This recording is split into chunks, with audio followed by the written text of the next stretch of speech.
Assalamualaikum warahmatullahi wabarakatuh.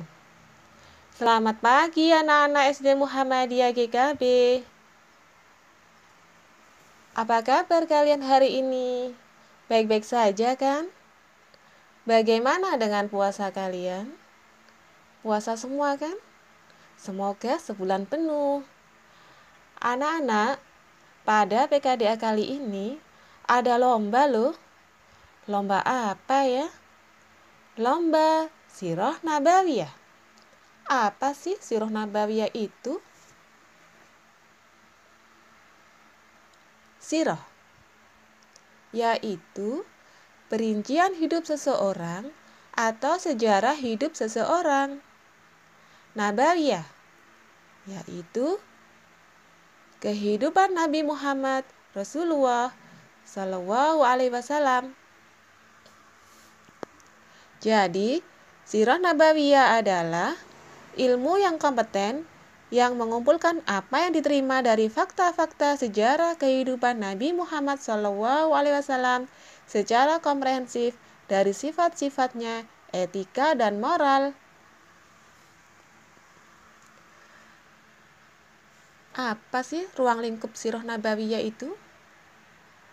Asal muasal Nabi Muhammad SAW, suku dan nasab Nabi Muhammad SAW, keadaan masyarakatnya sebelum Nabi Muhammad SAW dilahirkan, kelahiran Nabi Muhammad SAW, masa kecil Nabi Muhammad SAW, remaja dan dewasanya Nabi Muhammad SAW, pernikahan Nabi Muhammad SAW. Nabi Muhammad SAW menjadi nabi, dan perjuangan Nabi Muhammad SAW dalam menegakkan Islam hingga akhir hayatnya. Anak-anak, ini ada contoh Sirah Nabawiyah, yaitu lahirnya Nabi Muhammad SAW sampai turunnya wahyu,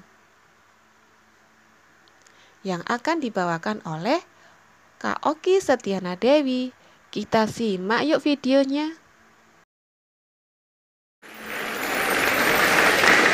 Pemirsa yang dirahmati oleh Allah Subhanahu wa Ta'ala, pada hari ini kita akan sama-sama mendengar tentang sebuah kisah tentang orang yang paling kita cintai, orang yang paling kita sayangi, dan orang yang paling kita rindukan untuk terus bersama-sama dengan beliau di surga Allah nanti.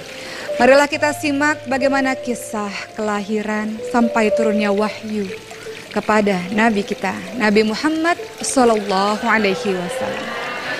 Nabi Muhammad Sallallahu Alaihi Wasallam lahir pada tanggal 12 Rabiul Awal pada saat tahun gajah. Dinamakan tahun gajah karena pada saat itu ada seorang raja Yaman yang bernama Abraha, sangat benci dengan Ka'bah dan Mekah. Karena Mekah dan Ka'bah membuat orang-orang berbondong-bondong untuk datang ke negeri tersebut, berbondong-bondong untuk berkumpul, beribadah, menyembah berhala-berhala di sana, dan melakukan perdagangan-perdagangan yang hebat di sana, membuat Raja Abraha menjadi iri dengan keadaan Mekah dan Ka'bah yang senantiasa ramai tersebut. Sehingga Raja Abraha pun pada akhirnya memanggil pasukan-pasukan bergajahnya untuk menghancurkan Ka'bah supaya tidak ada orang lagi yang datang ke sana. Maka tentara-tentara bergajah itu pun pada akhirnya hendak menghancurkan Ka'bah. Namun seperti yang dijelaskan dalam surat Al-Fil, datanglah burung-burung yang pada akhirnya membawa di dalam mulutnya berupa batu-batu sijil, batu-batu yang berisi api-api, dan menghancurkan seluruh tentara-tentara bergajah, sehingga Abraha dan tentara bergajah mati di tempat itu. Pada saat itulah kelahiran Nabi Muhammad SAW dari pasangan Abdullah dan Siti Aminah. Kelahirannya pun membawa keajaiban yang luar biasa. Allah Subhanahu wa Ta'ala memerintahkan kepada seluruh malaikat untuk membuka pintu-pintu syurga. Dan yang ada di bumi semuanya menjadi tentram, semua menjadi tenang, langit menjadi tenang, angin kemudian bersepoi-sepoi, tanaman-tanaman menjadi subur, dan yang terjadi dari bayi tersebut keluar cahaya yang sangat luar biasa menerangi seluruh kota. Maka itulah kelahiran dari seorang bayi yang belum pernah ada namanya sebelumnya, Ahmad atau Muhammad. Yang kehadirannya sudah diprediksi dari kitab-kitab sebelumnya, Injil, Zabur, Taurat, dan diberitahukan pada nabi-nabi sebelumnya. Nabi Muhammad SAW lahir dalam keadaan yatim karena sejak masa kandungan sang ayah Abdullah telah meninggal dunia. Maka ketika Nabi Muhammad SAW dilahirkan, kebiasaan penduduk pada saat itu adalah menyerahkan sang bayi untuk disusui pada seorang wanita yang tinggal di pedesaan.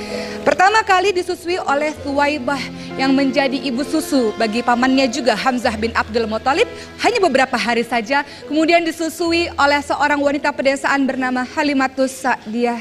Ketika Rasulullah SAW disusui oleh Halimatus Sa'diyah dibawa ke pedesaan, maka terjadilah hal-hal yang luar biasa pada desa tersebut. Tanah-tanah menjadi subur, ternak-ternak terus berkembang biak dengan sangat banyak.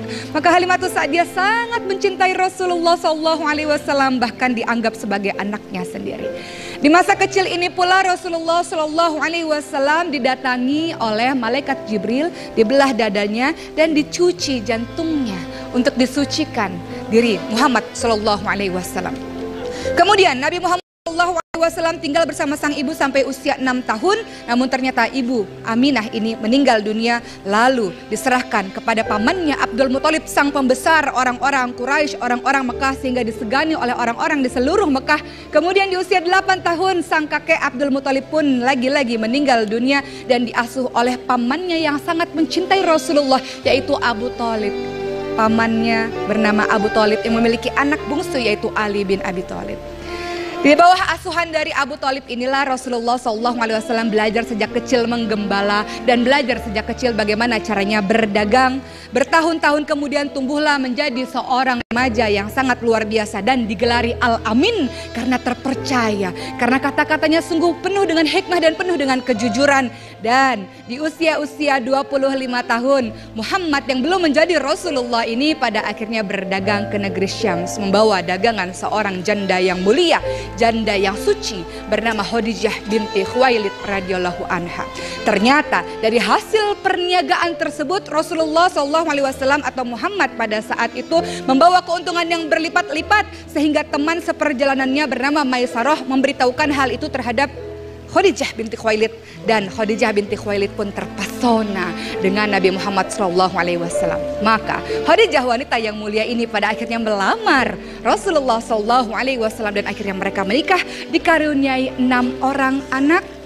Ada Abdullah, ada Qasim yang meninggal ketika kecil, ada Ruqayyah, Zainab, Ummi Kulthum, dan ada Fatimah si bungsu.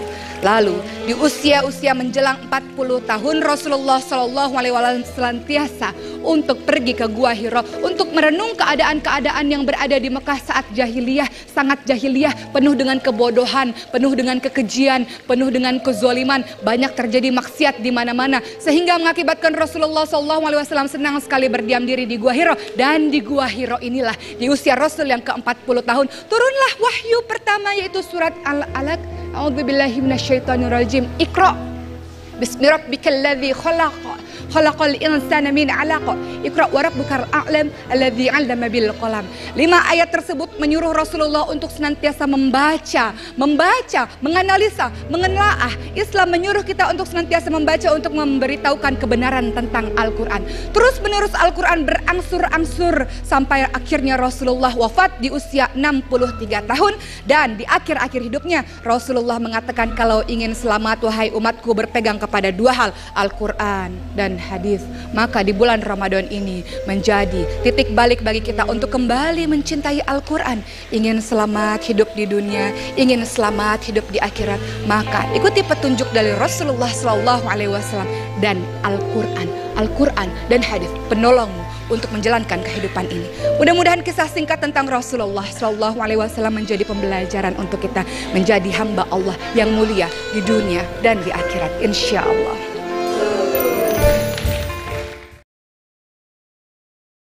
Bagaimana adik-adik videonya? Menarik bukan? Nah, sekarang kalian ikuti lomba Sirah Nabawi ya. Carilah cerita yang lain dari Nabi Muhammad SAW. Ceritakanlah kembali cerita yang kalian pilih, seperti contoh yang dibawakan Kak Oki dengan bentuk video. Durasi lomba video maksimal 8 menit ya.